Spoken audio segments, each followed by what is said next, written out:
ఇంత పెద్ద సంఖ్యలో వచ్చిన కట్టా మైసమ్మ టెంపుల్ ముందు ఉన్న మా కార్యకర్తలకి నా హృదయపూర్వకంగా ఫస్ట్ అయితే ధన్యవాదాలు. ఇవాళ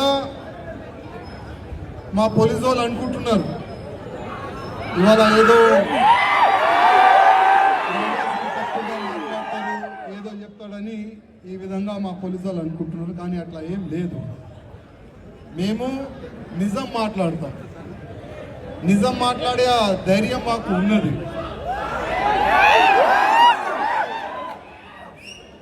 2023 తర్వాత ప్రత్యేకంగా మన హిందూ గుళ్ళకే టార్గెట్ చేస్తున్నారు. మనం ఓల్డ్ సిటీలో చూడొచ్చు, వేరే వేరే ఏరియాలో మనం చూడొచ్చు. ఇవాళ కట్టా మైసమ్మ టెంపుల్ కూడా మనం చూడొచ్చు. ఒక అల్తాఫ్ అని ఒక వ్యక్తి ఎక్కడి నుంచి వచ్చిండైనా కర్ణాటక నుంచి, బీదర్, కర్ణాటక బీదరే. ఏం పీకనికి వచ్చిండైనా బతుకనికి వచ్చిండైనా. రండి, పని చేసుకోండి, బతకండి, ఫ్యామిలీని పోషించండి, వెళ్ళిపోండి. కానీ ప్రత్యేకంగా హిందూ గుళ్ళకే వాళ్ళు టార్గెట్ చేస్తున్నారు. అసలు వాళ్ళకి ఈ ట్రైనింగ్ కానీ ఈ ఆలోచన కానీ ఎక్కడి నుంచి వచ్చింది ఆయనకి? వాళ్ళకి ప్రత్యేకంగా ఒక ప్లేసెస్లో వాళ్ళకి నేర్పిస్తారు హిందూ గుళ్ళ గురించి, హిందువుల గురించి, భారతదేశం గురించి. వందే మాత్రం చెప్పకూడదు, భారత మాత ఆ స్లోగన్ చెప్పకూడదు అని ప్రత్యేకంగా వాళ్ళకి మదర్సాల్లో వాళ్ళకి ట్రైనింగ్ ఇస్తారు. వాళ్ళు అదే ఫాలో చేస్తారు. వాళ్ళు ఏంటంటే గుడి కనబడితే వాళ్ళకి ఒక మంట, ఏదో ఒక పని చేయాలి. గతంలో మనము సికింద్రాబాద్ టెంపుల్ మనం చూడొచ్చు. ఏ విధంగా ఆయన అమ్మవారికి తన్ని విగ్రహాన్ని పలగొట్టడానికి ప్రయత్నం చేస్తే అప్పుడు ఆయనకి అక్కడే ఉన్న హిందువులు పట్టుకొని ఆయనకి పోలీస్కి ఇస్తున్నారు. అప్పుడు మా పోలీస్ అధికారులు స్టేట్మెంట్ ఏంది? కొద్దిగా ఆయన మెంటల్ లోడ్ అని. అంటే ప్రతి ఒక్క వ్యక్తి మెంటల్ అయిపోతే ఆయనకి మా గుళ్ళే కనబడుతుందా? Exactly correct. మా హిందువులు మెంటల్ అయిపోతే, కానీ ఆ అలవాటు మాలో లేదు, ఆ సంస్కృతి మాలో లేదు. మా పెద్దోళ్ళు ఏం నేర్పిస్తారు? ఏదైనా ఎవరైనా దేవుడు ఉండని వాళ్ళకి మర్యాద ఇచ్చే ధర్మమే మన హిందూ ధర్మం అని మన పెద్దోళ్ళు మనకు నేర్పిస్తారు. ఎప్పుడైనా హిస్టరీ మనం చూసుకుంటే బాబ్రీ మస్జిద్ తప్ప ఎక్కడ కూడా మన హిందువులు దాడి చేయలేదు. ఎందుకంటే బాబ్రీ మస్జిద్ ఎందుకు? అది మన రాముడి గుడి పలగొట్టి వాళ్ళు బాబ్రీ మస్జిద్ కడితేనే దాన్ని మనం పలగొట్టినాం. అది మనం రుబాబ్గా మనం చెప్పొచ్చు. కానీ ప్రత్యేకంగా ఎవరైనా ముస్లిం వ్యక్తి మెంటల్ అయిపోతే వాళ్ళకి గుళ్ళే కనబడుతున్నాయి. మనం నిన్న మొన్న మనం చూడొచ్చు. అయోధ్యలో కాశ్మీరీ నుంచి ఒక వ్యక్తి అయోధ్య వస్తాడు. కొద్ది అంబులెన్స్ ఒకవేళ ఇక్కడ వస్తే దారి ఓకే అక్కడ టర్న్ అయింది. కాశ్మీర్ నుంచి ఒక ముస్లిమ్స్ వ్యక్తి అయోధ్యలో పోతాడు నమాజ్ చదువునికి. ఆయనకి మంచి ట్రీట్మెంట్ ఇచ్చి ఆయనకి ఇప్పుడు యోగి గారు ట్రీట్మెంట్ నడుస్తుంది ఆయన పైన. కానీ మన తెలంగాణ ముఖ్యమంత్రి గారు రేవంత్ రెడ్డి గారికి ఏమైందో అర్థమైతలేదు. అప్పుడప్పుడు మా రేవంత్ రెడ్డి గారు అంటారు నేను ఏబీవీపీ అంటే నా రక్తంలో కూడా కాషాయం ఉందని రేవంత్ రెడ్డి గారు అంటారు. ఇప్పుడు మా రేవంత్ రెడ్డి గారు ఇంత పెద్ద అపవిత్రం జరిగింది కట్టా మైసమ్మ గుడి ప్రాంగణంలో. మలమూత్రం ఒక ఫాల్తుగాడు వేసిండు. దానిపైన ఒక చిన్న మెసేజ్ కానీ ఒక చిన్న మెసేజ్ కూడా మీది రాలేదంటే అది చాలా దురదృష్టం. అదే ఎక్కడైనా అదే మా హిందువులు ఏదో ఒక బొందల గడ్డ పైన ఒక చిన్న రాలేస్తే కూడా వాళ్ళు ఏడుస్తారు. వాళ్ళు చూడండి, హిందూ ఐని కార్యకర్తలు, బజరంగ్ దళ్ కార్యకర్తలు, బీజేపీ కార్యకర్తలు ఒక బొందల గడ్డ పైన రాలేసినారని ఆ విధంగా అసెంబ్లీలో కానీ మీడియాలో కానీ ఏ విధంగా వాళ్ళు అరుస్తారు మీ అందరికీ తెలుసు. కానీ మా రేవంత్ రెడ్డి గారికి అదేవిధంగా కేటీఆర్ గారికి రిక్వెస్ట్ చేస్తున్నాం, ఒక్కసారి రండి. ఎలక్షన్ సమయంలోనే మీకు హిందువులు కనపడతారు, ఎలక్షన్ సమయంలోనే మీకు హిందూ ఓట్లు కావాలి. కానీ అదే హిందువులు పవిత్రమైన హిందువులది గుడి పైన ఇంత పవిత్రమైన జరిగితే అపవిత్ర జరిగితే అసలు ఒక చిన్న స్టేట్మెంట్ కూడా లేదు. అది చాలా దురదృష్టం తమ్ముళ్ళ.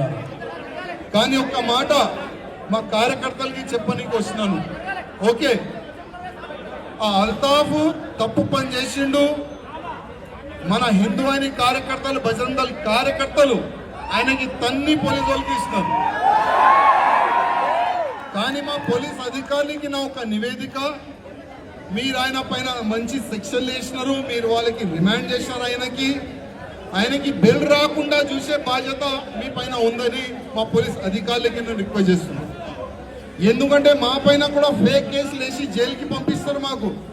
అప్పుడు మాకు బెయిల్ రావద్దని పిటిషన్లు గతంలో మీరు వేసినారు, చాలా వరకు పిటిషన్లు మా పైన వేసినారు. అదేవిధంగా ఈ అల్తాఫ్ కూడా బయటికి రావద్దని మీరు పిటిషన్లు వేయాలి, వాళ్ళకి బెయిల్ రాకుండా చూడాలని నా ఒక నివేదిక. అదేవిధంగా ఒకవేళ సెక్షన్ లో మార్పు చేయడానికి అవకాశం ఉంటే సెక్షన్ లో మార్పు కూడా చేయండి. అసలు ఆయనకి బెయిల్ రాకుండా ఆ విధంగా పెద్ద పెద్ద సెక్షన్లు పెడితే బాగుంటుందని మా పోలీస్ అధికారులకి నా ఒక నివేదిక. అదేవిధంగా మా ముఖ్యమంత్రి రేవంత్ రెడ్డి గారిలో ఆయన బ్లడ్ లో కొద్దిగైనా హిందూ ధర్మం పట్ల అది ఉంటే కదా రక్తం, కొద్దిగైనా ఆ రక్తం ఉంటే ఒక కాఫీ పైన గానీ టీ పైన గానీ యోగి గారు ఆదిత్యనాథ్ మన ఉన్నారు కదా బాబా,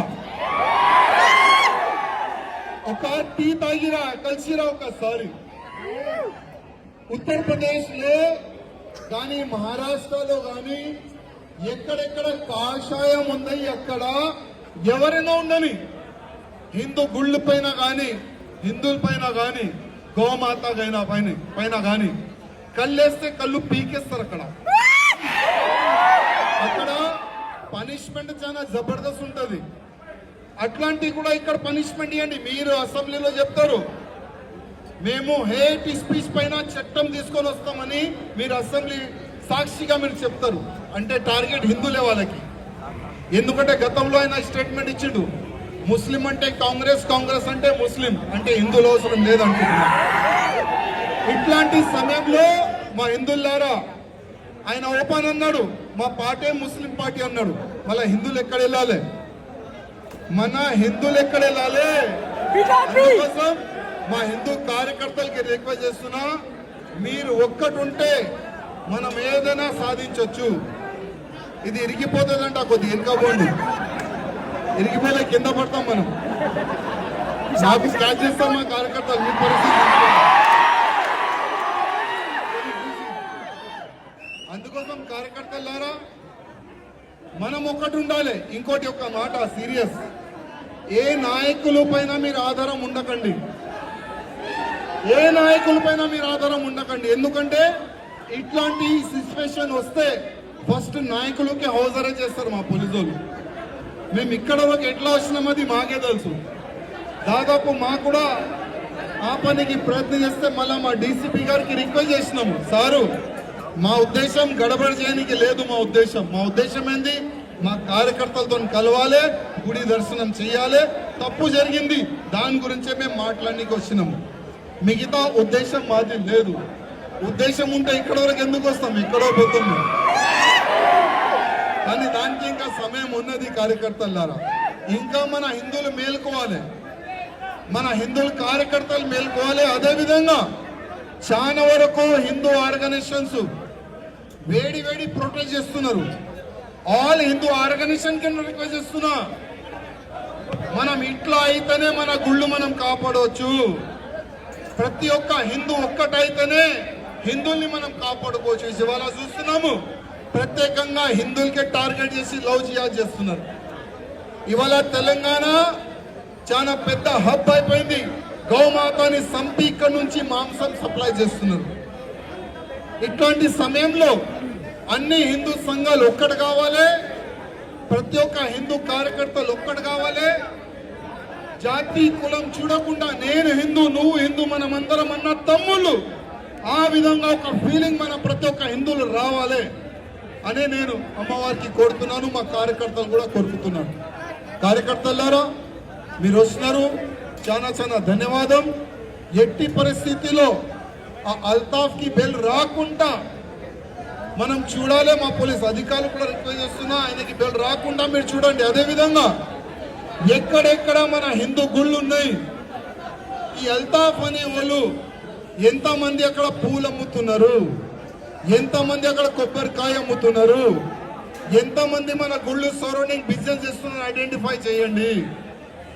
వాళ్ళకి చెప్పండి మా గుడి నుంచి వెళ్ళిపో, మా గుడి ప్రాంగణం నుంచి వెళ్ళిపో, లేకపోతే మన భాషలో వాళ్ళు కూడా మనం నేర్పిస్తాం.